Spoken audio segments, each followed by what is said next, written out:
দৌড় নিয়ে শান্ত কাটছে দেখো কেমন করে কাটছে দেখো আরে সালা খুবই শান্ত। এটাকে আমরা গ্রাম্য ভাষায় বলি লাউডোগা বা যেটাকে বলি পুঁই সাপ। সেই সাপটা দেখো কালার চেঞ্জ হচ্ছে, দেখো কালার চেঞ্জ হচ্ছে, কালার হ্যাঁ কালার চেঞ্জ হয়ে যাবে। কালার চেঞ্জ হচ্ছে দেখছো এই যে আছে খুব পুঁই সাপ, angry পুঁই আর সাপ। কি। হ্যাঁ তবে এই সাপটা উপকারী সাপ, হ্যাঁ এমনি ক্ষতি করে না। বুঝলো এই যে কেটে দিল। এই জি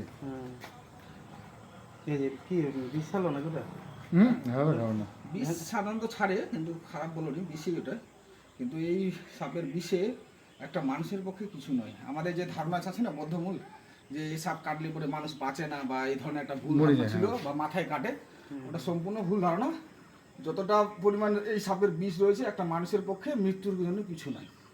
হ্যাঁ তবে খালি গায়ে বা শরীরে কাটলে পরে যেটা আমাদের ওই টিটেনাস বলে না, সেই ইনজেকশনটা দেওয়া দরকার। ঠিক আছে, তবে আপনাদেরকে আরেকবার বলে রাখি, এই সাপটা নিয়ে যতটা ভয় পাচ্ছিলেন বা ইয়ে করছিলেন, এই যে দেখুন না হাতে ধরে, হ্যাঁ সাপটার মধ্যে কোনো কালার নেই। হ্যাঁ আর এই যে কালার চেঞ্জ হচ্ছে দেখো, গাটা আঁশটা এমনভাবে তৈরি আছে না, দেখো আঁশটা এমনভাবে তৈরি আছে যার জন্য যখনই ওরা শরীরটাকে খেলায় তখনই দেখো এই যে দেখলে মাই দিলে বাইট মারার মাস্টার।